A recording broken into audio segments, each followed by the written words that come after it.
Good morning, welcome to V3 news. లక్ష్యం సమాజ హితం. నేను గణేష్. బులెటిన్ ముందుగా హెడ్లైన్స్ చూద్దాం. నాంపల్లిలో సిపిఐ పార్టీ ఆధ్వర్యంలో భారీ ర్యాలీ. పౌరసత్వ సవరణ బిల్లు వెనక్కి తీసుకోవాలంటూ డిమాండ్.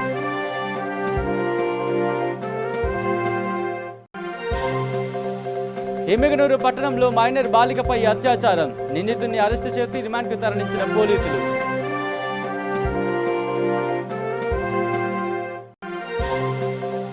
కర్నూలు జిల్లాలో అత్యాచార బాధిత కుటుంబాన్ని పరామర్శించిన మందకృష్ణ మాదిగ. తెలుగు రాష్ట్రాల్లో హత్యలు రోజురోజుకు పెరిగిపోతున్నాయంటూ ఆవేదన. ఇక డీటెయిల్స్లోకి వస్తే కర్నూలు జిల్లా ఎమ్మిగనూరు పట్టణంలో మైనర్ బాలికపై ఓ దుండగుడు అత్యాచారానికి పాల్పడ్డాడు. సొగనూరు రోడ్లో ఆడుకుంటున్న బాలికను మోసగించి అత్యాచారానికి పాల్పడ్డాడు. ఆ సమయంలో బాలిక కేకలు వేయడంతో స్థానికులు అప్రమత్తమయ్యారు. దీంతో పకీరప్ప అక్కడి నుంచి పరారయ్యాడు. బాలిక తల్లిదండ్రుల ఫిర్యాదు మేరకు కేసు నమోదు చేసి గంటల వ్యవధిలోనే నిందితుని అరెస్ట్ చేశారు. పోక్సో యాక్ట్ కింద కేసు నమోదు చేసి అరెస్ట్ చేసి రిమాండ్కు తరలించినట్లు సిఐ శ్రీధర్ తెలిపారు.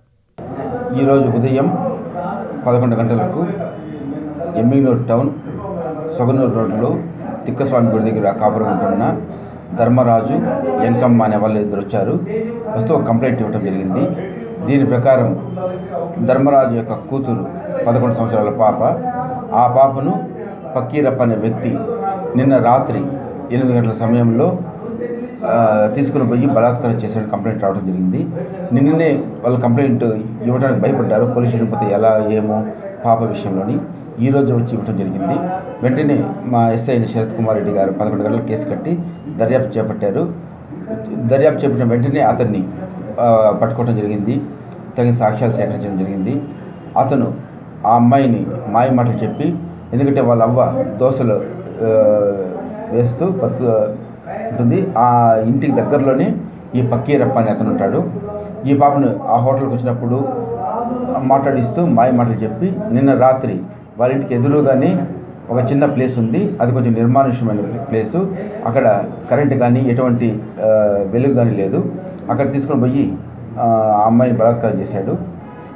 అప్పుడు ఆమె ఆ పాప చిన్న ఆ దెబ్బలకు ఓర్చుకోలేక కొంచెం గట్టిగా అరవటంతో వీళ్ళ ఫాదరు అక్కడే ఉన్న వాళ్ళ నాన్నమ్మ వెళ్ళి చూడగా ఆమె ఆ పాపను వదిలేసి వాడు పారిపోయాడు. మేము ఈరోజు అరెస్ట్ చేసి కోర్టుకు తరలించాము. ఇది పోక్సో యాక్ట్లో వస్తుంది, అంటే protection of children from sexual offence act అని. ఇప్పటి వరకు అయితే 11 గంటలు కట్టి 4 గంటల లోపల అరెస్ట్ చేసి రిమాండ్ పెట్టడం ఒక విధంగా కొంచెం తక్కువ టైంలోనే చాలా తొందరగా మా శరత్ కుమార్ రెడ్డి అండ్ టీం స్పందించి చేశారు. కాబట్టి మా పై ఆఫీసర్కి చెప్పి శరత్ కుమార్ రెడ్డికి రివార్డు వచ్చే విధంగా కూడా చేస్తాము. ఇతని పైన కూడా భవిష్యత్తులో రౌడీ షీట్ కూడా ఓపెన్ చేస్తున్నాం. ఇక కేంద్రం ప్రవేశపెట్టిన పౌరసత్వ సవరణ బిల్లుకు వ్యతిరేకంగా నాంపల్లిలో ర్యాలీ చేపట్టారు. సిపిఐ పార్టీ ఆధ్వర్యంలో నాంపల్లి ఎగ్జిబిషన్ రోడ్ నుంచి అసెంబ్లీ వరకు ఈ ర్యాలీ నిర్వహించారు. ఈ కార్యక్రమంలో ముస్లిం మతస్థులు అధిక సంఖ్యలో పాల్గొన్నారు.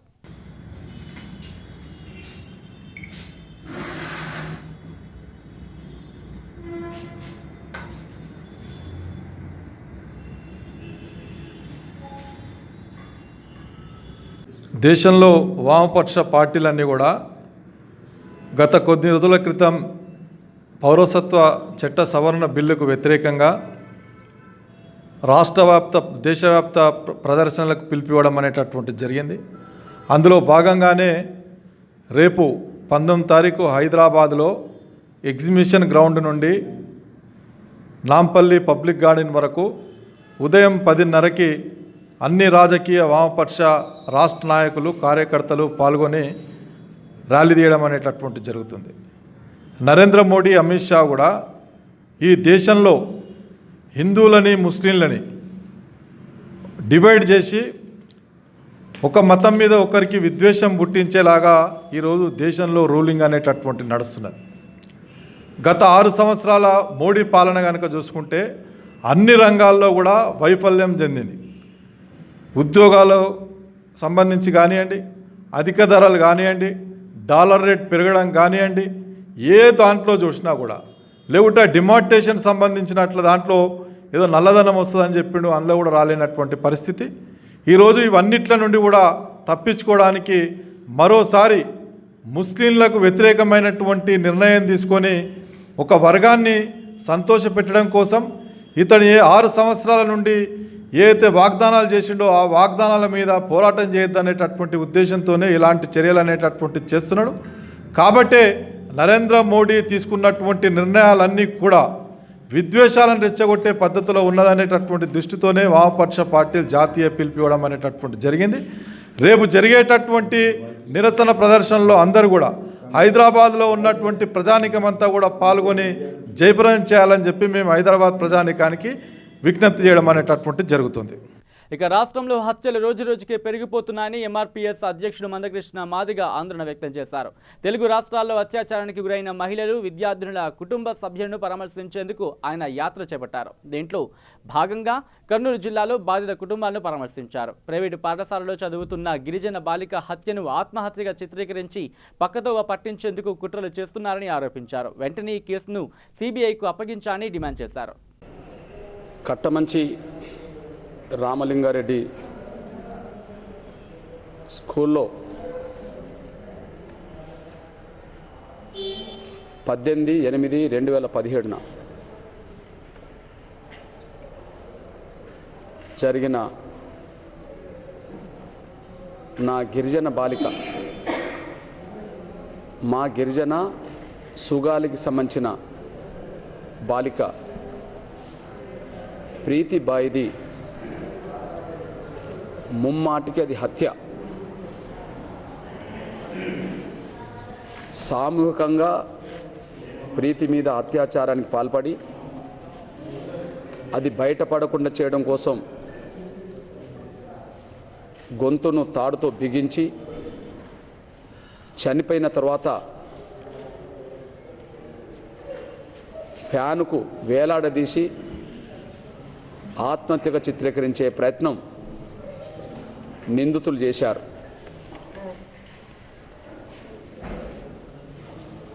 వాళ్ళు ఎన్ని ఆత్మహత్య ప్రయత్నాలు నాటకాలు ఆడినా అది ముమ్మాటికి అగ్రకుల రెడ్డి సామాజిక వర్గానికి సంబంధించిన నిందితులు చేసిన దారుణమైన హత్య అది. ఆ హత్యలో కె జనార్దన్ రెడ్డి నిందితుడు,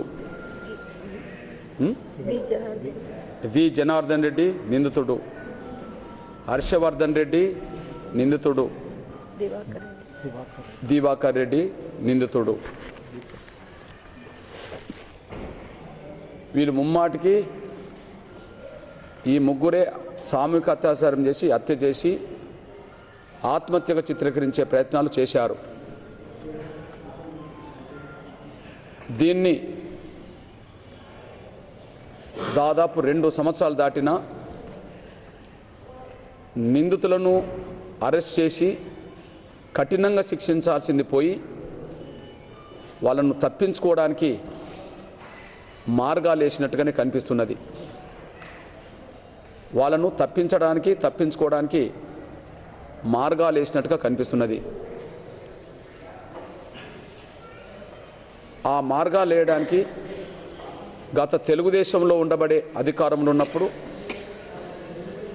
పలుకుబడి గల రెడ్డి సామాజిక వర్గం ఆనాడు నిందితులను తప్పించడానికి వాళ్ళు ప్రయత్నం చేశారు. ఇప్పుడు వైసీపీలో ఉండబడే అదే రెడ్డి సామాజిక వర్గం సంబంధించిన పెద్దలు ఆర్థిక పలుకుబడిని ప్రయోగించి, సామాజిక హోదాను ప్రయోగించి, రాజకీయ పలుకుబడిని ప్రయోగించి నిందితులను తప్పించే ప్రయత్నం. ఇక ప్రకాశం జిల్లా కొమరోలు మండలం రాజుపాలెం ప్రాథమిక ఆరోగ్య కేంద్రంలో వైద్య శిబిరం నిర్వహించారు. గర్భిణీ స్త్రీలకు, చిన్నపిల్లలకు డాక్టర్ రజితా భాను ప్రత్యేక వైద్య పరీక్షలు నిర్వహించారు. ఈ సందర్భంగా డాక్టర్ రజితా భాను మాట్లాడుతూ పిల్లల పెరుగుదలకు పౌష్టికాహారం అందించాలని, చిన్నప్పుడు పోషక పదార్థాలు అందితేనే పిల్లలు ఆరోగ్యంగా ఎదుగుతారని అన్నారు. గర్భిణీ స్త్రీలు క్రమం తప్పకుండా వైద్య పరీక్షలు చేయించుకోవాలని, రక్తహీనత లేకుండా చూసుకోవాలని సూచించారు. మీరు గర్భవతిలో ఉన్నప్పుడు మంచి ఆహారం తీసుకుంటే పుట్టబోయే బిడ్డ కూడా మంచిగా ఉంటారు. మీరు అప్పటి నుంచి అన్ని పాటించాలా? డైలీ గుడ్డు తీసుకోవడం, పాలు, ఖర్జూరాలు అన్ని ఇస్తున్నారు కదా. బిడ్డలో న్యూట్రిషన్ వల్ల అంటే పౌష్టికాహారం లోపం వల్ల మెరాస్మస్, క్వాషియోర్కర్ అనే 2 జబ్బులు వస్తాయి. ఒక జబ్బులేమో పిల్లలు సన్నగా ఉండి వాపు వస్తుంది, చర్మం మీద మచ్చలు ఉండడము, ఎదుగుదల ఆగిపోవడం, పాలు సరిగ్గా తీసుకోవడం లాంటివి అనేక సమస్యలు ఉంటాయా. అందుకనే మీరు గర్భవతిగా ఉన్నప్పుడే మంచి ఆహారం తీసుకుంటే పుట్టబోయే బిడ్డ పౌష్టికంగా బాగా హెల్దీగా ఉంటారు. మీరు అప్పుడు కేర్ తీసుకోకపోతే డెలివరీ ఎప్పుడు కష్టమే మీకు.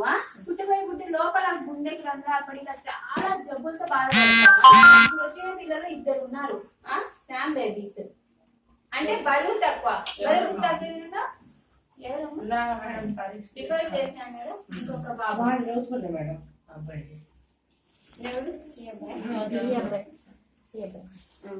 ఇద్దరిని నేను ఒంగోలుకి పంపించాను.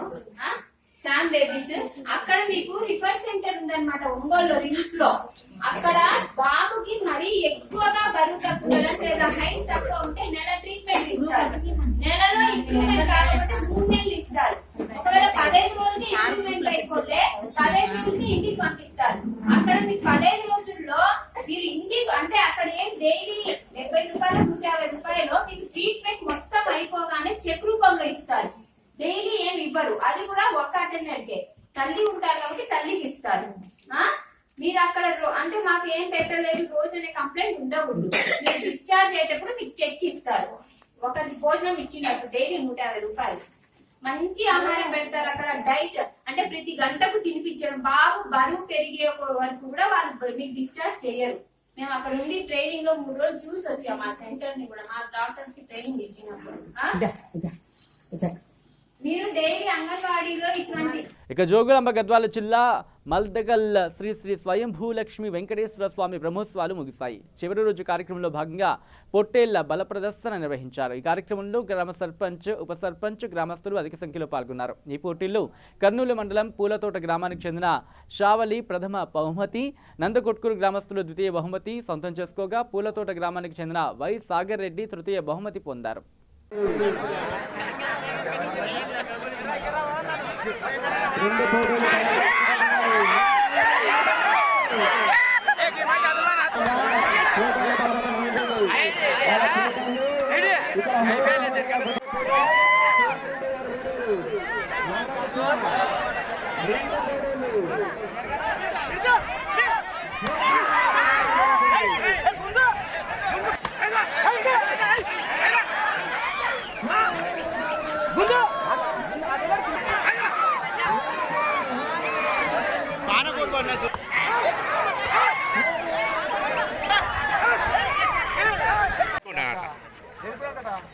మీరు జరగండి అబ్బా కొంచెం.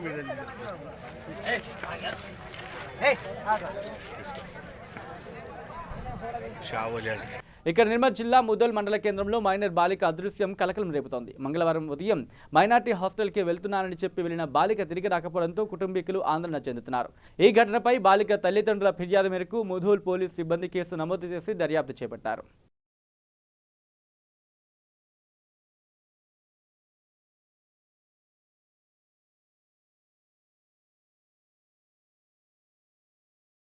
ఇక జోగులాంబ గద్వాల జిల్లా ఐజ మండలం సంకాపురం గ్రామంలో మైనర్ బాలికపై 2 యువకులు అత్యాచారానికి పాల్పడ్డారు. తల్లిదండ్రుల ఫిర్యాదు మేరకు పోక్సో చట్టం, ఐపీసీ సెక్షన్ల ప్రకారం పోలీసులు కేసు నమోదు చేసి దర్యాప్తు చేపట్టారు. నిందితులను అరెస్టు చేసినట్లు సిఐ వెంకటేశ్వరుడు వెల్లడించారు. నిన్న తేదీ 17 డిసెంబర్ 2019 రోజు మధ్యాహ్నం అందాజు 2 గంటల సమయంలో ఈ ఐజ మండలం సంకాపురం గ్రామానికి చెందిన వ్యక్తి ఈ నరేందర్ రెడ్డి, కాప నరేందర్ రెడ్డి అనే వ్యక్తి వయసు 22 సంవత్సరాలు, ఒక మైనర్ అమ్మాయి వయసు 14 సంవత్సరాలు. ఈ అమ్మాయిని బలవంతంగా అతని ఇంట్లోకి తీసుకుపోయి అతను ఆమెపైన అత్యాచారం జరిపి తర్వాత అతని స్నేహితుడు తాయప్ప అని చెప్పేసి అతన్ని పిలిపించాడు. పిలిపించిన తర్వాత అతను కూడా ఈమె పైన అత్యాచార యత్నం చేయబోగా అప్పుడే ఆ అమ్మాయికి సంబంధించిన తండ్రి చూడడం వల్ల వీళ్ళు అమ్మాయిని అక్కడ వదిలేసి పారిపోయినారు. దీని మీద మాకు ఈరోజు దరఖాస్తు ఇవ్వగా దీని మీద నిర్భయ చట్టం కింద మరియు పోక్సో యాక్ట్ కింద కేసు నమోదు చేసి కేసు దర్యాప్తు జరుపుతున్నాం.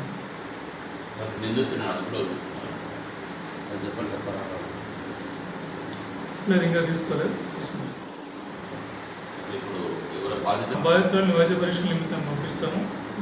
లీగల్గా దాని ఇన్వెస్టిగేషన్ ప్రొసీజర్ ఏ విధంగా ఉందో అది చేసేసి వాళ్ళ మీద పట్టుకుని రిమాండ్ చేస్తాం. సార్ గతంలో వ్యక్తి మీద గతంలో ఇదే విధంగా ఒక అమ్మాయిని తీసుకుపోయి రేప్ చేసిన కేసులో సహకరించినాడని చెప్పేసి తన కేసు ఉంది.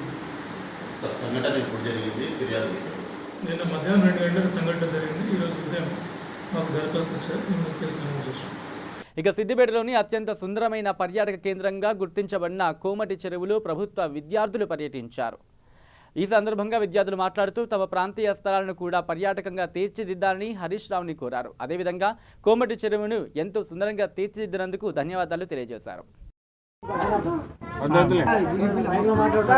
మేము ఈరోజు విజ్ఞాన విహారయాత్రకు గాను కోటిలింగాలు మరియు కొమరవెల్లి క్షేత్రము మరియు కోమటి చెరువు ప్రాంతానికి విద్యార్థులను తీసుకురావడం జరిగింది. మాది అంకుసాపూర్ గ్రామము, తంగలపల్లి మండల్, సిరిసిల్ల కాన్స్టిట్యున్సీ నుంచి వచ్చాము.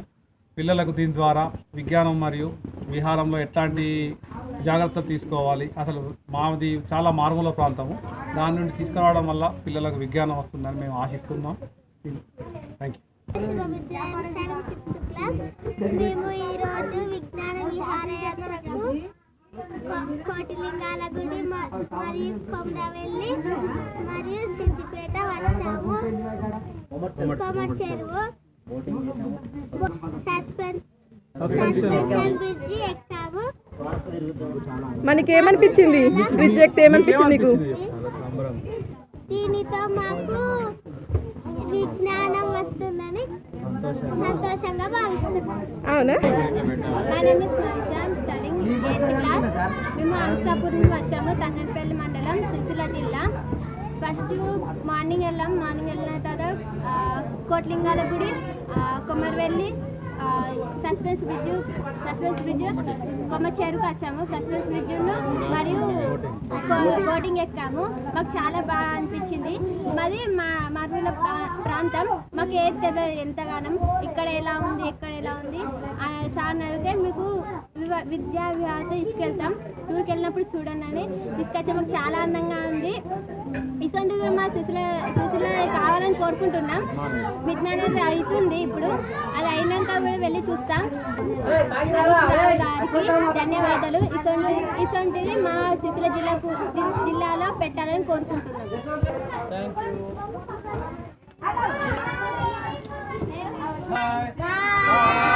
ఇక రాజన్న సిరిసిల్ల జిల్లా ముస్తాబాద్ మండలంలో ఆర్మీ ఉద్యోగం సాధించిన యువకులను ఘనంగా సన్మానించారు. మోహినికుంట గ్రామానికి చెందిన మోతి అవినాష్, కొండాపూర్ గ్రామానికి చెందిన ఎర్రెలి నగేష్, బదనకల్ గ్రామానికి చెందిన నరేష్లు ఆర్మీలో ఉద్యోగం సాధించారు. ఈ మేరకు ముస్తాబాద్ మండల ప్రజా ప్రతినిధులు మండల పరిషత్ కార్యాలయంలో ఘనంగా సన్మానించారు. ఈ సందర్భంగా వారు మాట్లాడుతూ దేశానికి ఆర్మీ జవాన్లు తమ ప్రాణాలను తెగించి రక్షణ కల్పిస్తారని అన్నారు. ఆర్మీ ఉద్యోగం సాధించిన ముస్తాబాద్ మండల యువకులను స్ఫూర్తిగా తీసుకుని దేశ రక్షణ కొరకు ఆత్మస్థైర్యంతో ముందుకు వెళ్లాలని గోపాలరావు తెలిపారు.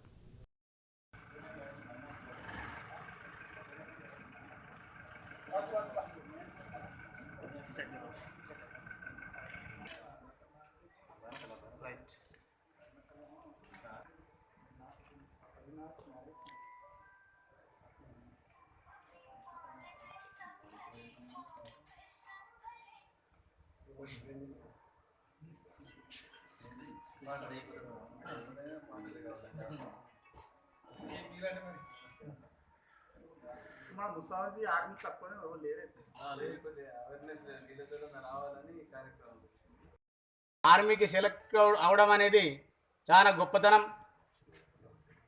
దాన్ని మీరు ఇంకా ముందుకు పైకి పోతూ మీతో పాటు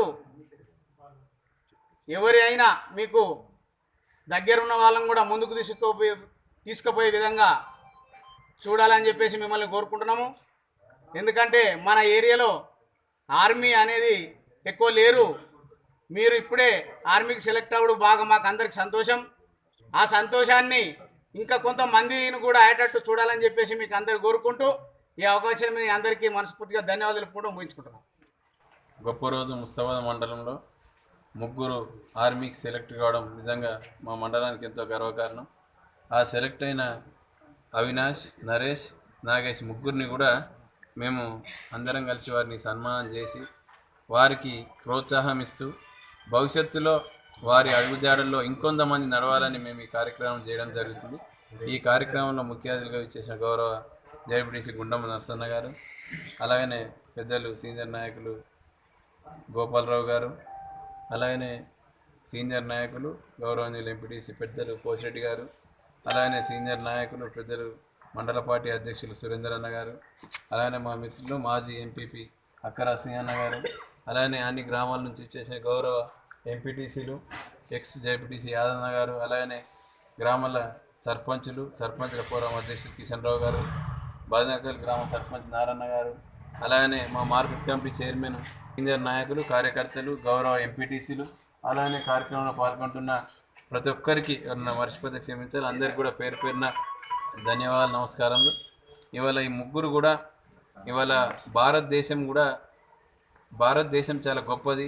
ప్రపంచ దేశాలలో అన్నిటికన్నా ఇవాళ అన్ని మతాలను కులాలను గౌరవించుకుంటూ మౌలిక దేశంగా భారతదేశం ఉంది. ప్రపంచ దేశంలోనే మన దేశానికి ఒక ప్రత్యేకమైన గౌరవం ఉంది. అందులో మన దేశాన్ని కాపాడుకునేందుకు కూడా 24 గంటలు దేశానికి రక్షణ అవసరం. ఇవాళ రక్షణ గురించి ఆర్మీలో ముగ్గురు యువకులు చేరడం కూడా నిజంగా మాకెంతో గర్వకారణం. వారికి కూడా నిజంగా మేము అభినందించుకుంటూ వారి భవిష్యత్తులో దేశానికి సేవ చేసే విధంగా వారు ఉద్యోగం సంపాదించారు కాబట్టి వారికి కూడా గొప్ప పేరు వస్తుంది. దేశానికి సేవ చేయడం అనే దానికన్నా ఇంకెక్కువ దేని లేదు. భారతదేశానికి సేవ చేయడం, అక్కడ యుద్ధం జరగనప్పటికి కూడా ఎప్పుడు కూడా బార్డర్లో ఉండి దేశంలో ఇవాళ మనం అందరం కూడా ఇలా సుఖంగా సంతోషంగా ఇవాళ మంచిగా ఇక్కడ ఉందామంటే ఎందరో సైనికులు అక్కడ మనం ఉండి మాట్లాడుతున్నాం, మనం అంతా కూడా క్షేమంగా ఉంటున్నాం, కంటిన్యూగా నిద్రపోతున్నాం అంటే ఆకలి మాని కూడా ఇవాళ సైనికులు ఉన్నారంటే వాళ్ళ గొప్పతనం ఫలితంగానే ఇవాళ మనం అందరం కూడా ఇట్లా సుఖంతో సంతోషాలతో జీవిస్తున్నామంటే దీనికి కారణం కూడా భారతదేశ ఆర్మీ. దేశంలో ప్రిపేరెన్స్ సిస్టమ్ రక్షణ లేని దేశం లేదు కాబట్టి ఇలా ఈ యొక్క రక్షణకు మా మండలం నుంచి పోవడం నిజంగా ఒక 30 మందికి ఆర్మీ పోయే విధంగా కూడా మేము ఇంటర్మీడియట్ కాలేజీలకు కానీ మీరు పోయిన కోచింగ్. ఇక రంగారెడ్డి జిల్లా బడంగపేట మున్సిపల్ కార్యాలయం వద్ద హరే కృష్ణ ఫౌండేషన్ ఆధ్వర్యంలో ₹5 భోజనం స్టాల్ ఏర్పాటు చేశారు. ఈ కార్యక్రమానికి మంత్రి సబితా ఇంద్రారెడ్డి ముఖ్య అతిథిగా హాజరై ప్రారంభించారు. రంగారెడ్డి జిల్లాలో ఈ స్టాల్ మొట్టమొదటి స్టాల్ కావడం విశేషం. అమీర్పేట జలపల్లి మున్సిపల్ కార్యాలయం వద్ద మరో స్టాల్ను ప్రారంభించినట్లు వివరించారు. ఇక ఈ కార్యక్రమానికి పెద్ద ఎత్తున టీఆర్ఎస్ కార్యకర్తలు కాలనీవాసులు హాజరయ్యారు. దాదాపుగా 175 సెంటర్స్లలో ₹5 ఇస్తా ఉన్నారు తెలంగాణ రాష్ట్రంలో. ముఖ్యమంత్రి గారు మధ్యాహ్నం పూట పని చేసుకొని అగ్రికల్చర్ ఉన్న వాళ్ళందరికీ కనీసం భోజనం చేయాలంటే ₹5 ఉంటే చాలు కట్టుకుంటే తినొచ్చు అనే ఆలోచనతో 175 సెంటర్లను స్టార్ట్ చేశారు. మధ్య ముఖ్యమంత్రి దగ్గరికి వెళ్ళినప్పుడు జిహెచ్ఎంసీలో చేస్తున్నది మా దగ్గర కూడా పంపించండి అని అడిగినప్పుడు యాక్సెప్ట్ చేస్తున్నాం. గౌరవ మున్సిపల్ మంత్రి గారు కేటీఆర్ గారికి మన అసెంబ్లీ నడుస్తున్నప్పుడు అడగగానే వెనుకనే అధికారులకు ఆదేశాలు ఇచ్చి సెంటర్ని ఇక్కడ ఏర్పాటు చేయమని చెప్పడం జరిగింది. రంగారెడ్డి జిల్లాలో వికారాబాద్ జిల్లాలో అన్ని మున్సిపాలిటీస్లో కూడా ఈ ₹5 భోజనం పెట్టుకుంటామని ఈరోజు 176వ సెంటర్ ఇక్కడ ఓపెన్ చేయడం జరిగింది. దాదాపుగా 300 మందికి ఇక్కడ భోజనం పెడతా ఉంటారు. ₹25 వరకు సంబంధించిన భోజనం ఇక్కడ పెట్టి దాంట్లో ₹5 వరకు సంబంధించి హరే కృష్ణ వాళ్ళు పే చేస్తారు. ₹20 సంబంధించి మనము వాళ్ళకి పే చేయడం జరుగుతుంది. దాదాపుగా 400 గ్రాముల రైస్, 120 గ్రాముల సాంబారు, పప్పు, 100 గ్రాముల కర్రీ, 8 కర్రీ, అట్లాగే చట్నీ కూడా ఏదైనా కారం ఏది ఉంటే అది పెట్టారు. దాంతోపాటు ప్లేటు, వాటర్ బాటిల్ అన్నీ కూడా వాళ్ళే పే చేస్తారు. ఇది నిజంగానే పేదవాళ్ళకి చాలా కడుపు నిండా అన్నం తినడానికి మంచి రుచికరమైన భోజనాన్ని ఈరోజు సప్లై చేస్తున్నందుకు వారికి ధన్యవాదాలు. ఆ విధంగా ఆదేశాలు ఇచ్చినందుకు మంత్రి గారికి, ముఖ్యమంత్రి గారికి, మున్సిపల్ శాఖ మంత్రి కేటీఆర్ గారికి, గౌరవ ముఖ్యమంత్రి కేసీఆర్ గారికి ఇక్కడ ఈరోజు మొదలు పెడుతున్నాం. రేపు జల్పల్లిలో మొదలు పెడతాం. మిగతా మున్సిపాలిటీస్లలో కూడా తొందరగా స్టార్ట్ చేస్తాం. మున్సిపాలిటీ వాళ్ళు 1,19,200 మందికి భోజనం పెడతాం. ఈ ఒక్క సంవత్సరంలోనే మన బడంపేటలోనే ఇంచుమించు 40 కోట్ల పనులు చేసినాం. దాంట్లో 22 లక్షల మంది ప్రజలు పేదవాళ్ళ కడుపు నింపడానికి కాబట్టి తీసుకోవడం జరిగింది. ఇది ఒక మంచి కార్యక్రమం. ఇలాంటి కార్యక్రమాన్ని యాక్సెప్ట్ చేసుకోవాలి. ఇక బులెటిన్ ముగించేందుకు హెడ్లైన్స్ మరోసారి చూద్దాం. నాంపల్లిలో సిపిఐ పార్టీ ఆధ్వర్యంలో భారీ ర్యాలీ, పౌరసత్వ సవరణ బిల్లు వెనక్కి తీసుకోవాలంటూ డిమాండ్.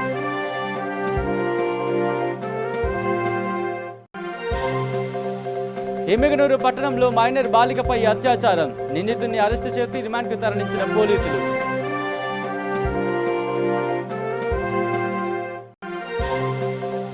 కర్నూలు జిల్లాలో అత్యాచార బాధిత కుటుంబాన్ని పరామర్శించిన మందకృష్ణ మాదిగ. తెలుగు రాష్ట్రాల్లో హత్యలు రోజురోజుకు పెరిగిపోతున్నాయంటూ ఆవేదన. ఇవి bulletin updates. Keep watching V3 news. లక్ష్యం సమాజ హితం.